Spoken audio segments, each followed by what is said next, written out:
අයිබෝවන් වෙලාව රාත්‍රී 8යි සුපුරුදු පරිදි එක්වන්න අදත් ඇත්ත දැනගන්න ලංකාවේ අංක 1 සමබර තොරතුරු ප්‍රකාශය ලයිව් එටේට් සමගින් සුපුරුදු පරිදි ප්‍රවෘත්ති මැදිරියේ සිට ඔබ හමු වන මම නදීක කරුණානායක මම ජවිකා ගුණසේකර මුල් අවධානයේ තමසේ ප්‍රධාන පුවත් සිරස්තල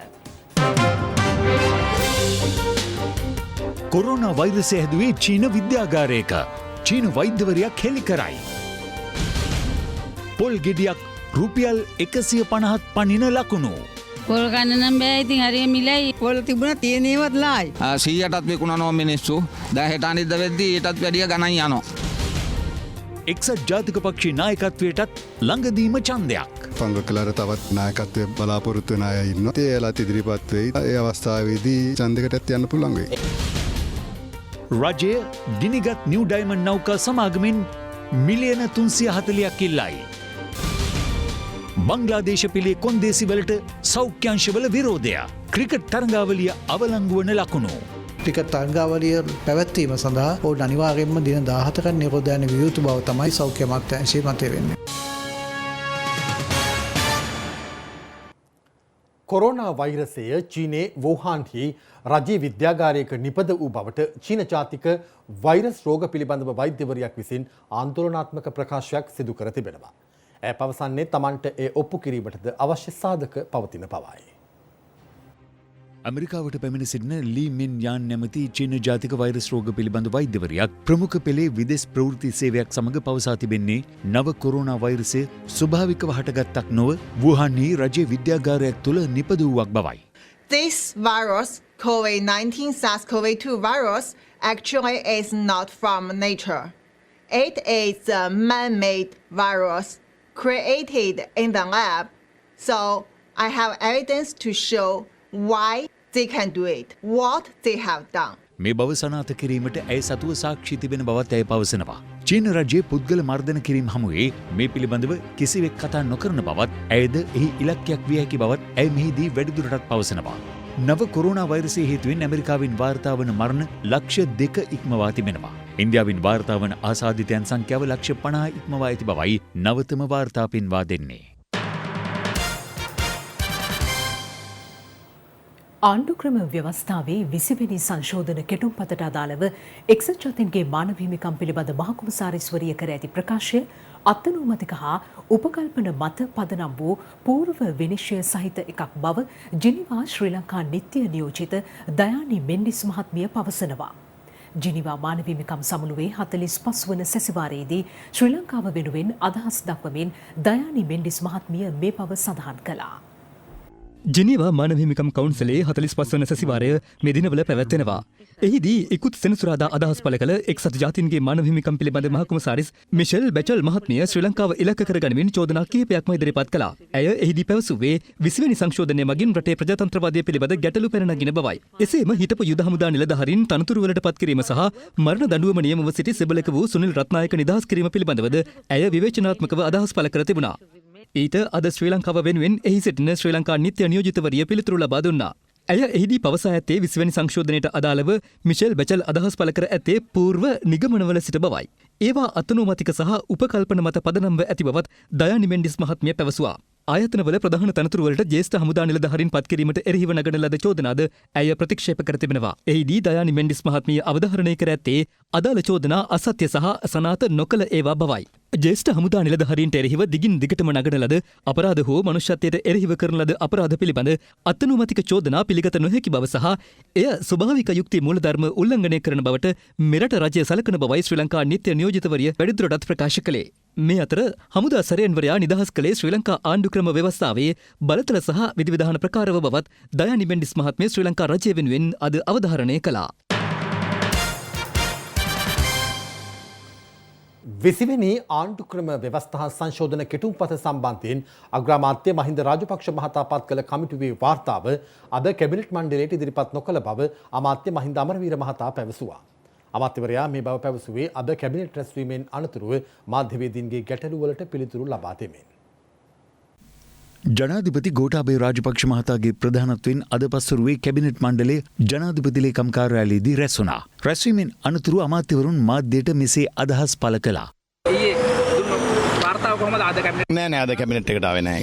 ඒකෙන් ව්‍යවස්ථාව හදන යෝජනා ව්‍යවස්ථාව ගැන කතා කරා. ඒ සම්බන්ධව ජනාධිපතිතුමා පැහැදිලිව කිව්වා. ඒකේ වගකීමත් එතුමා බාර ගන්න බවත් ඒ වගේම එතුමා කිව්වේ මේක තාවකාලික වැඩපිළිවෙලක් විදියට මේ විශේෂ සංශෝධනය එන බවත් ඒ වගේම ඉතාමත් කඩිනමින් නව ව්‍යවස්ථාවක් සකස් කරන බවත් එහිදී යම් අඩුපාඩු තියෙනවා නම් ඒවා අංග සම්පූර්ණ කරලා ජනතාවාදී ව්‍යවස්ථාවක් සකස් කරන බවටත් එතුමා සහතික වුණා. මේ අතර නව ආණ්ඩුක්‍රම ව්‍යවස්ථා කෙටුම්පත සම්බන්ධයෙන් අදත් පක්ෂ විපක්ෂ දේශපාලනඥයින් අදහස් පළ කළා. පෞගිය පාර්ලිමේන්තු මැතිවරණයේදී ජනාධිපතිතුමාත් අගමැතිතුමාත් පුන පුනා කිව්ව දේ තමයි අපිට 19 වෙනස් කරන්න 3/2 බලයක් දෙන්න කියලා. ඒතර මේක ජනතාවට දුන් පොරොන්දු ඉටු කිරීමක්. ඒ 20 වෙනි සංශෝධනයෙන් ආයතන 120කට වැඩි ප්‍රමාණයක් ඔඩිට් එකට අහු වෙන්නේ නැති විදිහට සකස් කරන්නයි මේ 20 වෙනි සංශෝධනය හදලා තියෙන්නේ. පොලිස් පොතිව පත් කරේ ඒ ආණ්ඩුව හිටිය ඇමති කෙනෙක්ගේ වැරද්දක් වහගන්න උදව් කරපු නිලධාරියෙක්ව. ඉතින් ඒවල ස්වාධීන වුණේ නැහැ. ඒ නිසා ජනතාව දුන්නේ 3/2 බලයක් ඒක අවශ්‍ය කරන්න. කොට කතානායකතුමාට ඡන්දය පාවිච්චි කරන්න බෑ. 148යි. ඒ නිසා ඒගොල්ලන්ට 3/2ක් ගන්න නම් අනිවාර්යයෙන්ම ඇමති කටසූප්පු කරන්න ආස වෙන දෙන්නෙක්ව අඩු ගානේ විපක්ෂයෙන් උස්සන්න වෙනවා. වැතිවරණ කාලේදී කියපු කතන්දරත් ඔබතුමාලට මතකයිනේ. එන්දා ඒක ගේන්න කියනකො ඡන්ද දවසට අපි බලාගමු පාර්ලිමේන්තුවේ. අපි ඔලු ගෙඩි වල 150 පෙන්නනවා. ඔවුන් ගේනවා දිත්ත පුරවැසි භාවය. අද ආපු ගමන්ම පාලනයට ගේන්න හදන්නේ කවුද?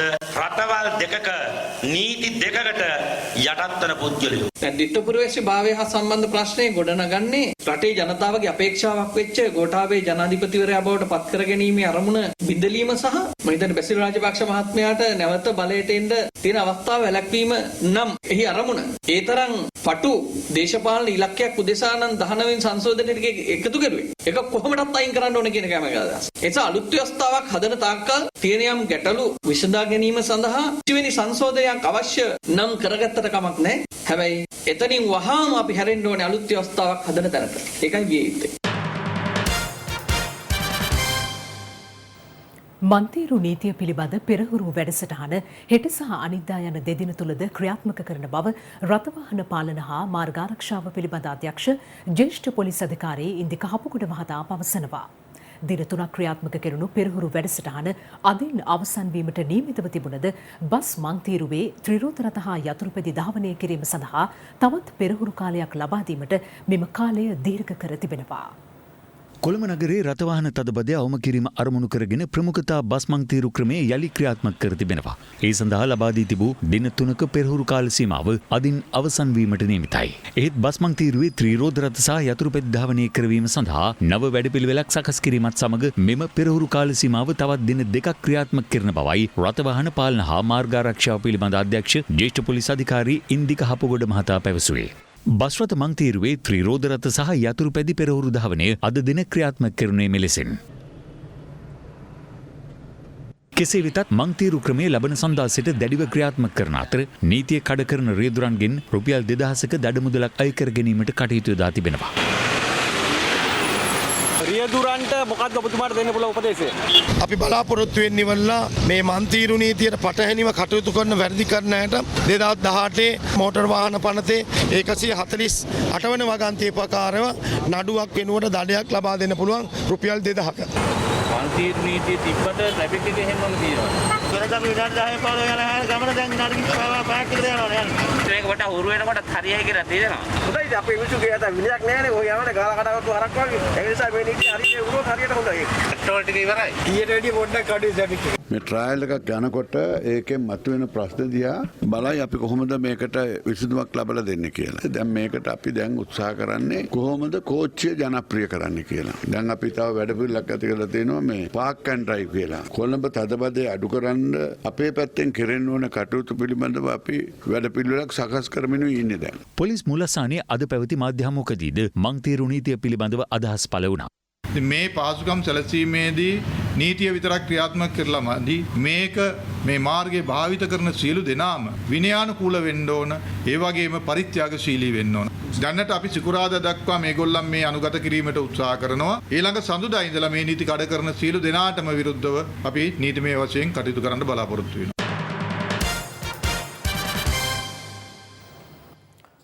ගිනිගත් නිව් ඩයමන්ඩ් නෞකා සමාගමෙන් රුපියල් මිලියන 340ක් ලබා ගැනීමට ශ්‍රී ලංකා රජය කටයුතු කරමින් සිටිනවා. මේ අතර අදාළ නෞකාවේ කපිතාන්වරයාට එරෙහිව අධිකරණ ක්‍රියාමාර්ගයක් ගැනීමට පියවර ගන්නා ලෙස නීතිපතිවරයා අද රහස් පොලිසියට නියෝග කළා. ගිනිගැනීමකට ලක් වූ MT නිව් ඩයමන්ඩ් නෞකාවෙන් ගෙන ආ ඉන්ධන සාම්පල් ඊයේ දින රජයේ රස පරීක්ෂක වෙත යොමු කර තිබෙනවා. මීට පෙරද නෞකාව ආශ්‍රිත මුහුදේ ජලයට මුසුව තිබූ ඉන්ධන සාම්පල් රස පරීක්ෂක වෙත යොමු කරනු ලැබුවා.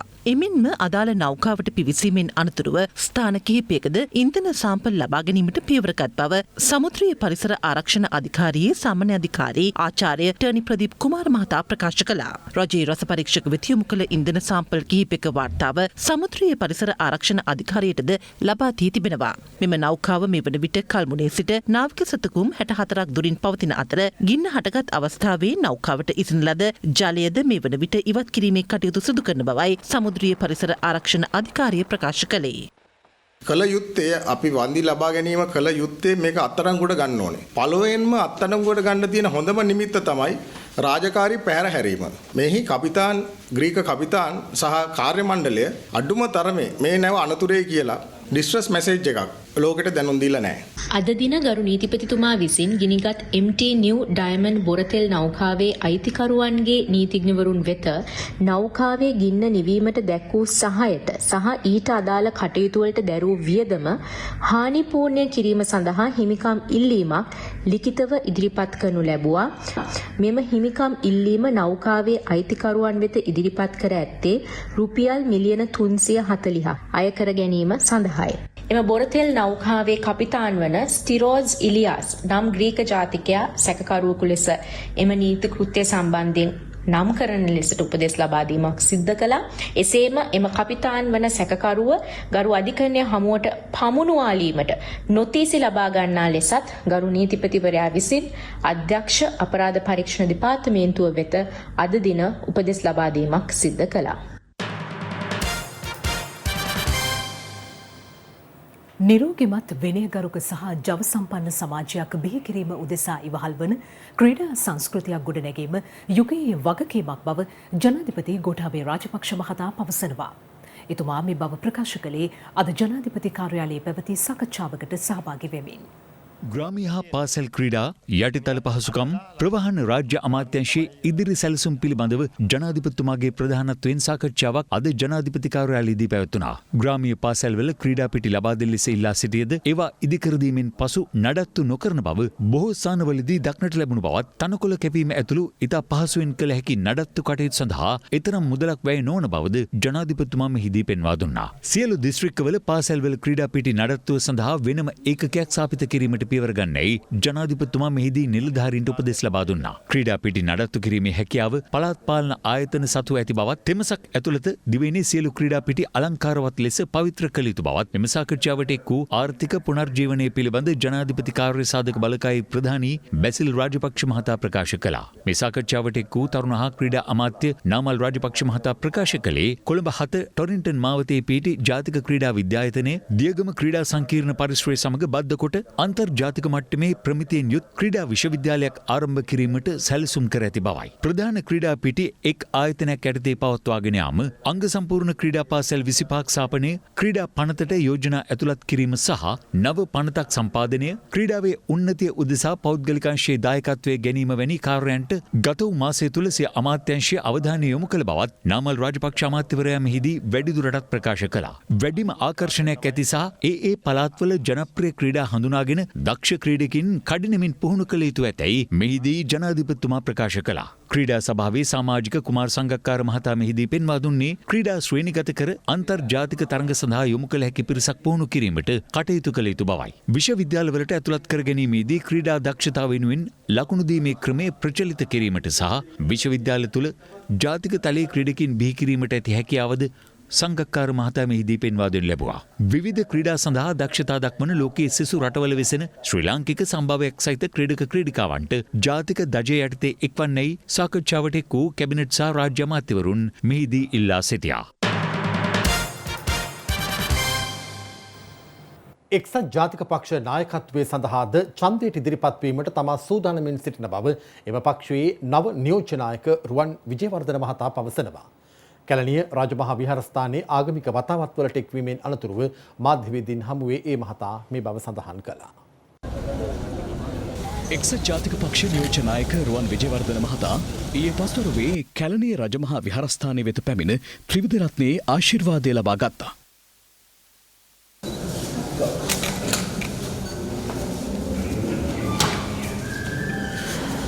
එහිදී විහාරාධිපති මහාචාර්ය පූජ්‍ය කොල්පිටියේ මහින්ද සංඝරක්කිත හිමියන් අනුශාසනාව සිදු කළා. අපි ලාංකිකයන් හැටියට පෙනී සිටීමට පුළුවන්කම තිබෙන ඍජු ශක්තිය ලබා දෙන නායකත්වයක් දී කරන්නට ඔබතුමා අධිෂ්ඨාන කර ගන්න ඕන කරනවා. අනතුරුව රුවන් විජේවර්ධන මහතා මාධ්‍යවේදීන් හමුවේ මෙලෙස අදහස් පළ කළා.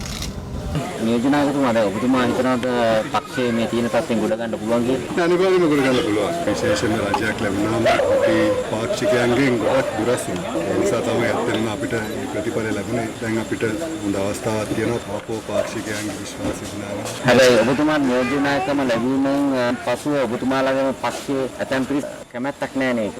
කොහොමද දන්නේ? කොහොමවත් මේ පක්ෂය තුළ මම හිතන්නේ විවිධාකාර මතවාද තියෙනවා, දහස් තියෙනවා. ඉතින් මේ සියලු දෙනාම එකමුතු කරගෙන තමයි පක්ෂ ඉදිරියට ගෙන යන්නට ඕනේ. වන්නේ වික්‍රමසිංහ මහතා ඔහු ඉවත් වෙනවා කියලා ප්‍රකාශ කරලා තියෙනවා. එතකොට නායකත්වය එක්සත් ජාතික පක්ෂයේ ලැබෙන්නේ කොනායකටද?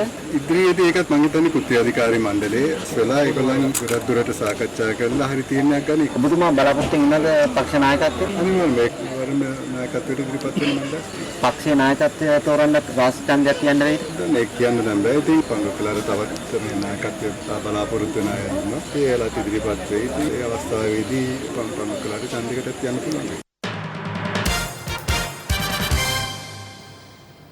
දේශීය කර්මාන්තකරුවා දිරිමත් කිරීම සඳහා ඔවුන්ට ලිහිල් ප්‍රතිපත්තියක් යටතේ ණය පහසුකම් ලබා දිය යුතු බව අග්‍රාමාත්‍ය මහින්ද රාජපක්ෂ මහතා පවසනවා. එතුමා මේ අදහස් පළ කළේ අද පෙරවරුවේ දියත උයනේ පැවති උත්සවයකට සහභාගී වෙමින්. ශිල්ප තර්ස්ඩේ විශේෂ හස්ත කර්මාන්ත අලෙවි ප්‍රදර්ශනය අද පෙරවරුවේ බත්තරමුල්ල දියත උයන පරිශ්‍රයේදී සංකේතාත්මකව විවෘත කෙරුණේ අග්‍රාමාත්‍ය මහින්ද රාජපක්ෂ මහතාගේ ප්‍රධානත්වයෙන්. ශිල්ප තර්ස්ඩේ අලෙවි ප්‍රදර්ශනය සෑම බ්‍රහස්පතින්දා දිනයකම බත්තරමුල්ල දියත උයනේදී පැවැත්වීමට නියමිතයි. පසුගිය ආණ්ඩුව කාලේ දේශීය කර්මාන්ත සෑම එකක් පිළිබඳවම ඉතාම අඩු අවධානයක් සැලකිල්ලක් දක්වලා තිබුණේ. නමුත් අධිකරු ජනාධිපති ගෝඨාභය රාජපක්ෂ මැතිතුන්ගේ ඒ වගේම ගරු අග්‍රාමාත්‍යතුමන්ගේ නායකත්වයෙන් නිර්මාණය වෙච්ච සකස් කෙරුණු සෞභාග්‍ය දැක්ම ප්‍රතිපත්ති ප්‍රකාශනය කියන්නේ ස්වදේශිකත්වය මත පදනම් වෙච්ච ප්‍රතිපත්ති ප්‍රකාශනයක්. අද විශේෂයෙන්ම ගමේ ශිල්පීන්ට අපේ ප්‍රසාර ප්‍රශ්නය තමයි බැංකුවකින් මගේ කර්මාන්තය දියුණු කරන්න ඉදිරියට ගෙන යන්න මුදල් අවශ්‍යතාවය. එමනම් බැංකුව මම හිතන්නේ මීට වඩා ලිහිල් ප්‍රතිපත්තියක් අනුගමනය කළ යුතුයි මම විශ්වාස කරනවා. එවැනි ප්‍රදර්ශන තියෙන අවස්ථාවලදී උන්ගේ බැංකුවේ තංගව තියෙන බැංකුවේ ශාඛාවක් එහෙම නැත්නම් తాවකාලික ශාඛාවක් නියුක්ත කරලා මේ කලා ශිල්පීන්ට අවශ්‍ය වන මුදල් ප්‍රමාණය හා එහෙම නැත්නම් යම් මුදලක් ලබා ගැනීමට වැඩපිළිවෙලක් ණය සානාධාරය ලබා ගැනීමට අවස්ථාව ලැබෙනවා නම් මම හිතන්නේ කලා ශිල්පීන්ට වඩා ඒ ප්‍රයෝජනයක් වෙයි කියලා මම විශ්වාස කරනවා. මේ අතර නැගෙනහිර පළාතේ පවතින ගැටලු හා සංවර්ධන කටයුතු සම්බන්ධයෙන් මෙතෝදිස්ස සභාවේ පූජක පියතුමන්ලා හා රජයේ නිලධාරීන් පිරිසක් අග්‍රාමාත්‍ය මහින්ද රාජපක්ෂ මහතා අද හමු වුණා. අර්ලේගා මන්දිරයේ පැවති මේ සාකච්ඡාවේදී නැගෙනහිර පළාතේ තිරුක්කෝවිල්, කල්මුනේ, අම්පාර ආදී ප්‍රදේශයන්හි පාසැල්, නිවාස, රෝහල්, ගමනාගමනය හා අධ්‍යාපන යන ක්ෂේත්‍රයන්හි පවතින ගැටලු සම්බන්ධයෙන් සාකච්ඡා කළ බවයි අග්‍රාමාත්‍ය කාර්යාලයේ නිකුත් කළ නිවේදනයක සඳහන් වන්නේ. පොල් මිල සීඝ්‍ර ලෙස ඉහළ ගොස් තිබෙනවා. අප වාර්තාකරුවන් සඳහන් කළේ ඇතැම් ප්‍රදේශවල පොල් ගෙඩියක මිල රුපියල් 100 ඉක්මවා ඇති බවයි.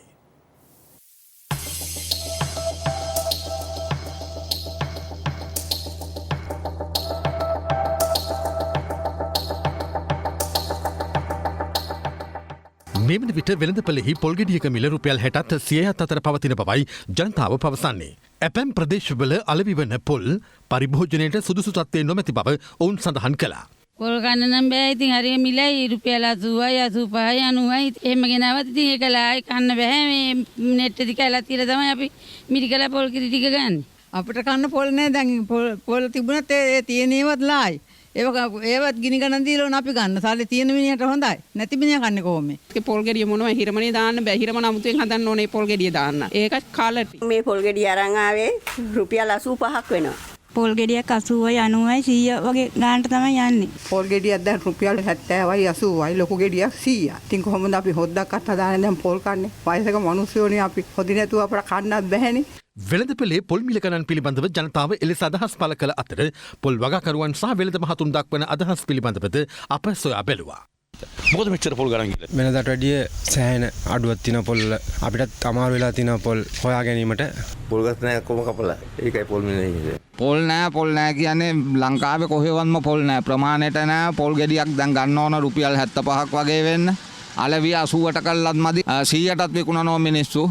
දැන් හෙට අනිද්දා වෙද්දී ඊටත් වැඩිය ගණන් යනවා. 120ට 110ට වගේ ආවේ මොකෝ නැතිකම. මේ කැලෑ පොලේ තොග මිල ගණනට තමයි පොල් අලවිවන්නේ. මේ පොල් ගෙඩිය සාමාන්‍යයෙන් අපේ කවරමේ 70යි දෙන්නේ. ඇයි මේ පොල් ගෙඩියක් මේ විදිහට මිල වැඩි උනේ? DC මාකට් එක වැඩි වෙලා තියෙනවා. DC මාකට් එක කියන්නේ පොල් එකතු කරන ක්‍රමවේද තුනක් තියෙනවා. එකක් මාළු පොල් වලට ගන්නවා, කොප්පර වලට DC මාකට්. DC මාකට් එක කියන්නේ ඩෙසිකේටඩ් බිස්කට් වලට ගන්නවා. ඒ බිස්කට් වලට එකතු කරන කට්ටිය තමයි ඒගොල්ලෝ තමයි මිල තීරණය වෙන්නේ පොල් වල.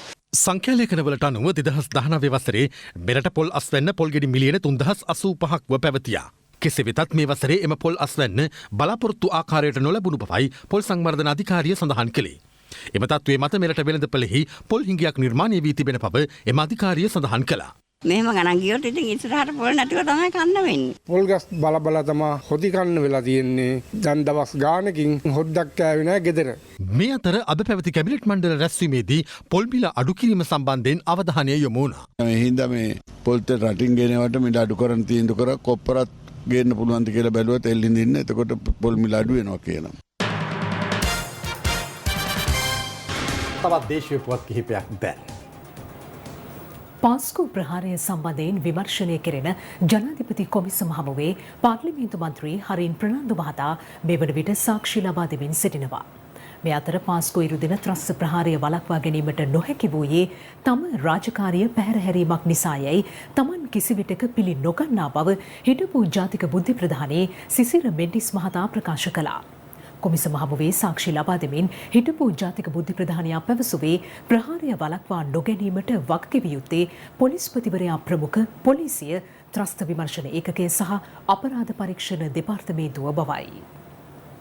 රාජ්‍ය බුද්ධි සේවයේ හිටපු අධ්‍යක්ෂ නිලන්ත ජයවර්ධන මහතා ඊයේ දිනේත් කොමිසම හමුවේ සාක්ෂි ලබා දුන් අතර හිටපු පොලිස්පති පූජිත ජයසුන්දර මහතා වෙනුවෙන් පෙනී සිටින ජනාධිපති නීතිඥ අනුර මැද්දෙකුඩ මහතා ඊයේ නිලන්ත ජයවර්ධන මහතාගෙන් හරස් ප්‍රශ්න විමසනු ලැබුවේ 2019 අප්‍රේල් මාස 8 වෙනිදා යවන ලද බුද්ධි තොරතුරට අදාළ ලිපිය සම්බන්ධයෙන්. මේ පළමු බුද්ධි තොරතුරේ වැදගත් පල්ලි ප්‍රහාරයක ඉලක්ක විය හැකි බව තිබූ නිසා මිනිසුන් වැඩියෙන් ගැවසෙන කතෝලික දේවස්ථාන ඊට ඉලක්ක විය හැකි බව ඔබට හැඟුණේ නැද්ද? එහෙම හැඟී ගියා. ඒ නිසා මේ තොරතුරු පිළිබඳව පොලිස් දෙපාර්තමේන්තුව දැනුවත් කළා. රාජ්‍ය බුද්ධි අංශයේ අධ්‍යක්ෂ විදිහට වැදගත් පල්ලි දේවස්ථාන මොනවද කියලා කියන්න බෑ. දෙවෙනි පුරා වැදගත් පල්ලි තියෙන්න පුළුවන්. දැන් බුද්ධි අංශයට ලැබුණු මුල් බුද්ධි තොරතුරේ ඉම්පෝර්ටන්ට් චර්ච්ස් කියන එක ප්‍රසිද්ධ කතෝලික පල්ලි ලෙස සිංහලට පරිවර්තනය කළේ කවුද? මේ ඉංග්‍රීසි භාෂාවට පරිවර්තනය කිරීමේදී වෙනස්කමක් සිදුව තිබුණත් මුල් බුද්ධි තොරතුරේ පිටපතක් මම ජාතික බුද්ධි ප්‍රධානියාට සහ පොලිස්පතිට යැව්වා. අප්‍රේල් මාසේ 4 වෙනිදා ලැබුණු බුද්ධි තොරතුරේ සඳහන්ව තිබූ නුදුරේදීම ප්‍රහාරයක් එල්ල වී හැකි බවට වන තොරතුරු අප්‍රේල් 16 කාත්තන්කුඩි අතුරුපැදිය පිපිරීමෙන් පසු අප්‍රේල් 18, 19 සහ 20 යොමු කළ ලේඛනවල අන්තර්ගත කළේ නැත්තේ ඇයි? යතුරුපැදි පුපුරවාහරණයක ගැන පරීක්ෂණ සිදු කළේ අප්‍රේල් 18, 19, 20 දිනවල. පොලිස්පතිවරයාට යොමු කරන ලද ලිපිවල නුදුරේදීම ප්‍රහාරයක් එල්ලවනවා කියලා සඳහන් නොකළට මේ සමස්ත ක්‍රියාවට සම්බන්ධ සහරාන් හෂීම් කාත්තන්කුඩි පිපිරීමට සම්බන්ධ බවට දැනුම් දීලා තිබුණා. නුදුරේදීම ප්‍රහාරයක් එල්ලවනවා කියන කාරණය ගැන උච්චරම සැලකිල්ලක් දැක්වුවා. මාව ගෙනල්ලා වගකීවිය යුතු නිලධාරීන්ට අහන්න තිබුණානේ ඒ ගැන. දැන් ඉකුත් වර්ෂයේ අප්‍රේල් 9 වෙනිදා වෙනකොට සහරාන් හෂීම් IS සංවිධානයට සම්බන්ධ බවට ඔබ දැනගෙන හිටියද? නැහැ. අපි දැනගෙන හිටියේ නැහැ.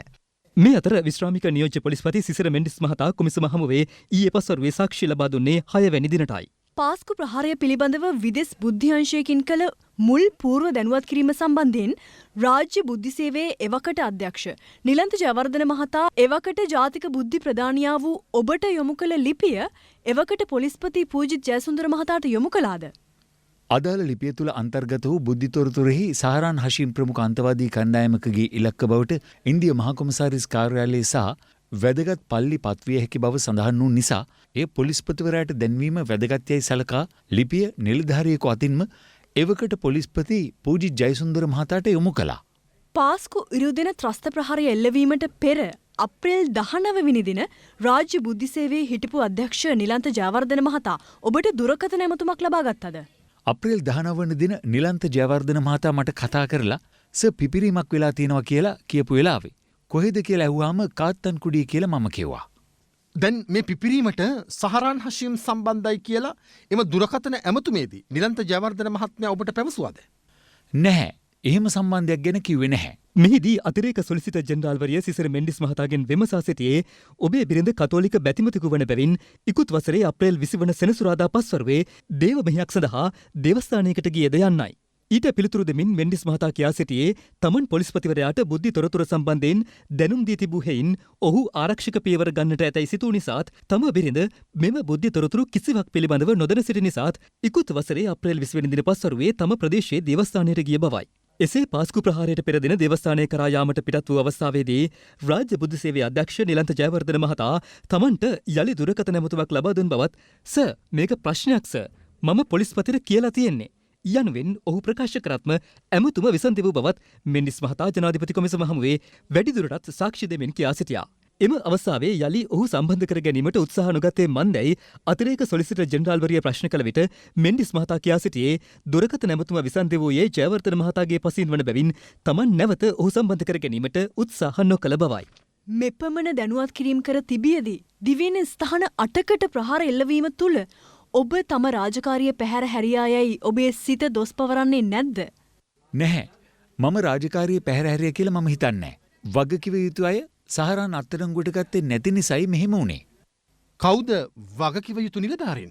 පොලිස්පතිවරයා ප්‍රමුඛ පොලිසිය ත්‍රස්තවාදය සම්බන්ධයෙන් විමර්ශනය කිරීමට පිහිටුවන ලද ත්‍රස්ත විමර්ශන කොට්ටාසය අපරාධ පරීක්ෂණ දෙපාර්තමේන්තුව මේ සඳහා වගකිව යුතුයි. රජයේ අතිරේක සොලිසිටර් ජෙනරාල්වරිය සිසිර මෙන්ඩිස් මහතාගෙන් සාක්ෂි විමසීමෙන් පසු ඔහුගෙන් හරස් ප්‍රශ්න ඇසීමේ අවස්ථාව නොතිස් නිකුත් කර ඇති පාර්ශවයන්ට ලබා දුන්නද එම අවස්ථාව වන විට ඇතැම් පාර්ශව කොමිෂන් සභා ශාලාව තුළ රැඳී නොසිටීම සභාපතිවරයාගේ දැඩි අප්‍රසාදයට හේතු වුණා.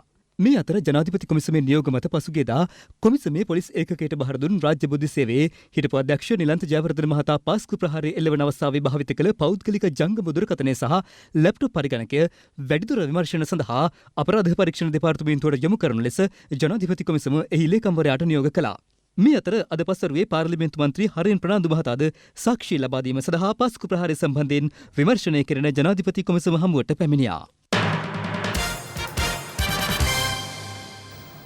දිය ඇල්ලකින් පහළට පැන සියදිවි හානි කර ගැනීමට තැත් කළ තරුණයෙකුගේ දිවි බේරා ගැනීමට හැටන් පොලිස් නිලධාරීන් සමත් වුණා.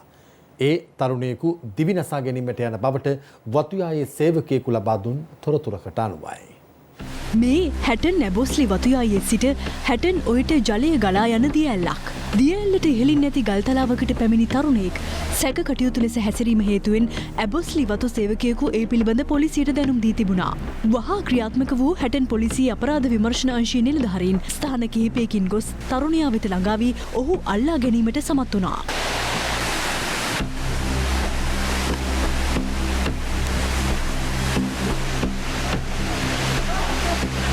කොල කපන්න ඇවිල්ලා මම දැක්ක එක්කෙනෙක් ඇවිල්ලා ඇංගෙනවා කැලේ. කැලේ ඇංගෙනකොට මට සැකයක් මතුවුණා. ඉතින් මම පෑ බායක සටන් කරා යාත් එක්ක. පොඩ යාගේ පස්සේ මම පළව කරා. ඊට පස්සේ මෙයා එකපාරට වැටෙන්න ගියා. වැටෙන්න ගිහලා ආපහු බේරුණා. ආපහු මොකක්ද අරන් බෑග් ගියා නම් බෙල්ලට දාගත්තා. ආපහු මෙයා ගොරට මේ වලේ වැටලා ආපහු ගොරට ආවා. ඇවිල්ලා එක දේවල් කියවගෙන හිටියා. මම පොලිසියට කෝල් කරලා කිව්වා මරණත් අපරාධනේ. මනුස්සයෙකුගේ ජීවිතේ. ඒකින්ද මම පොලිසියට කෝල් කරලා මෙයා අල්ලලා දුන්නා පොලිසියට. දියැල්ල පිහිටි ස්ථානයේ සිට නැවත තරුණයා වතුයායට රැගෙනීමට පොලිසිය කටයුතු කළ අයුරුයි මේ.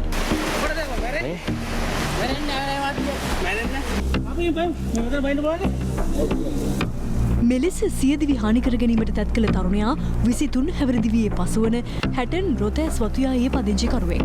මානසික ආබාධයක් සහිත මේ තරුණයා මව්පියන් සමග උරුණ වී සියදිවි හානි කර ගන්නා බව පවසමින් නිවසින් පැමිණ ඇති බවයි මව්පියන් පොලිසියට පැවසුවේ.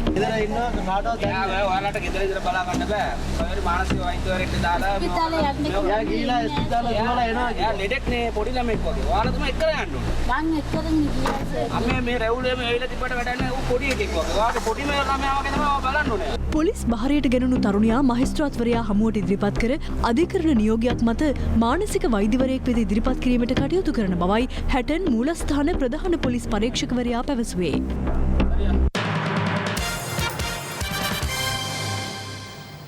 අම්බලන්ගොඩ බටපොළ ප්‍රදේශයේ කුරුඳු වෙළඳ සැලකෙන් කුරුඳු සොරාගත් පුද්ගලයෙකු අල්ලා පොලිසියට බහර දීමට ප්‍රදේශවාසීන් කටයුතු කළා.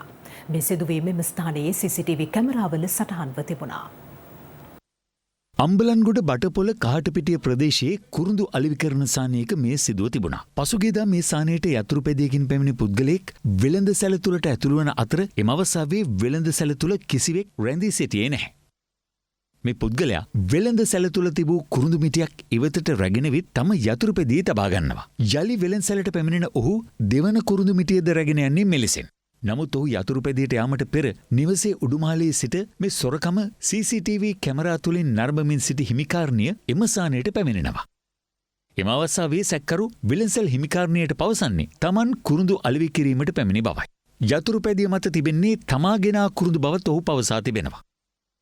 මම දැක්ක CCTV වලින් පල්ලෙහාට කවුරු හරි යනවා කියලා. මම කලබල වුණේ නැහැ. මම හිතුවා කුරුඳු ටිකක් ගෙනාවද කියලා. ඒ පාරයා මේ කුරුඳු ගැටිය ආපස්සට අරන් ගිහින් බලාන්සෙන් තිබ්බා. තියලා මිල ගණන් ඇහුවා මගෙන්. මම ඉතින් රටේ පවදින මිල තමයි කිව්වේ. එයා ගෝ මිලට දෙන්න බෑ. එහෙනම් දෙකම අරන් යනවා කියලා. එයා බයිසිකලෙන් බලාන්සෙන් අර කුරුඳු ගැටිය ගන්න පහත් වෙනත් එක්කම දැන් මට කරගන්න දෙයක් තිබුණේ නැහැ. මම බයිසිකලේ දිහා බලද්දී අතුර තිබුණ බයිසිකලේ මම බයිසිකලේ අතුරට තරම් දිව්වා. වා ක්‍රියාත්මක වූ වෙළඳසැල් හිමිකාරණිය යතුරු පැදියේ යතුරු රැගෙන ප්‍රදේශවාසීන්ගේ උපකාර පතා ඉවතට දිව යනවා. එම අවස්ථාවේ සැකකරු යතුරු පැදියද අතහැර පලා යාමට උත්සාහ කළ අයුරින් මේ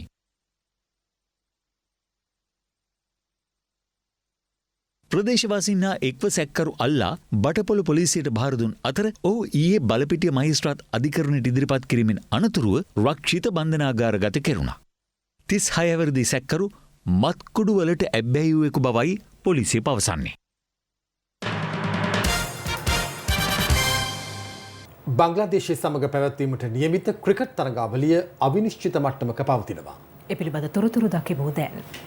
කෙලිබිමෙන් අතට බංග්ලාදේශ ක්‍රිකට් කණ්ඩායම සමග ලබන ඔක්තෝබර් මාසයේදී මෙරටදී ආරම්භ වීමට නියමිතව ඇති ටෙස්ට් තරගාවලිය සඳහා පැමිණෙන කණ්ඩායමට ලබා දී ඇති දින 14ක නිරෝධායන කාලය බංග්ලාදේශ ක්‍රිකට් පාලක මණ්ඩලය ප්‍රතික්ෂේප කර තිබෙනවා. ඔවුන් ශ්‍රී ලංකා ක්‍රිකට් ආයතනයෙන් ඉල්ලා ඇත්තේ ඒ සඳහා දින 7ක නිරෝධායන කාලයක් සහ ඉතිරි දින 7 පුහුණුවීම් වෙනුවෙන් වෙන් කර දෙන ලෙසයි. කෙසේ වෙතත් මේ සම්බන්ධයෙන් අප ක්‍රිකට් ආයතනයෙන් කළ විමසීමකදී ඔවුන් පැවසුවේ සෞඛ්‍ය බලධාරීන් සමග යලි සාකච්ඡා කර ඉදිරි පියවර ගන්නා බවයි. මේ අතර ක්‍රීඩා අමාත්‍යවරයාද ඊයේ පැවති උත්සවයකදී මේ සම්බන්ධයෙන් අදහස් පළ කළා. IPL තරගාවලිය ඩුබායි වල පවත්වන්න නියම කරලා තියෙනවා. ඒ වගේම එංගලන්තයේ ක්‍රිකට් තරග පැවැත්වෙනවා. ඉතින් මම හිතනවා ඉදිරි දින කිහිපය තුළ ක්‍රිකට් පාලක මණ්ඩලයත් කොවිඩ් කමිටුවත් මුණ ගැහිලා ඒ පිළිබඳව තීන්දුවක් ගනී. කෙසේ වෙතත් සෞඛ්‍යාංශ පෙන්වා දෙන්නේ බංග්ලාදේශ කණ්ඩායමේ දින 14ක නිරෝධායනය රටේ යහපත වෙනුවෙන් ගත් තීරණයක් බවයි. අපි ඒ විදිහේ තීරණයක් ගත්තේ ක්‍රිකට් කණ්ඩායම් පැමිණෙන බංග්ලාදේශයත් ඒ වගේම ඒ සමහර සහායක කණ්ඩායම් පැමිණෙන්නේ ඩුබායි සිට ක්‍රිකට් තරගාවලිය පැවැත්වීම සඳහා ඔවුන් අනිවාර්යයෙන්ම දින 17ක නිරෝධායන විය යුතු බව තමයි මේ අවස්ථාවේදී සෞඛ්‍ය අමාත්‍යාංශයේ මතය වෙන්නේ. ලයිව් එකේ අදට අවසන්. යලි හමුවීම රාත්‍රී 10ට. සුබ රාත්‍රියක්. සුබ රාත්‍රියක්.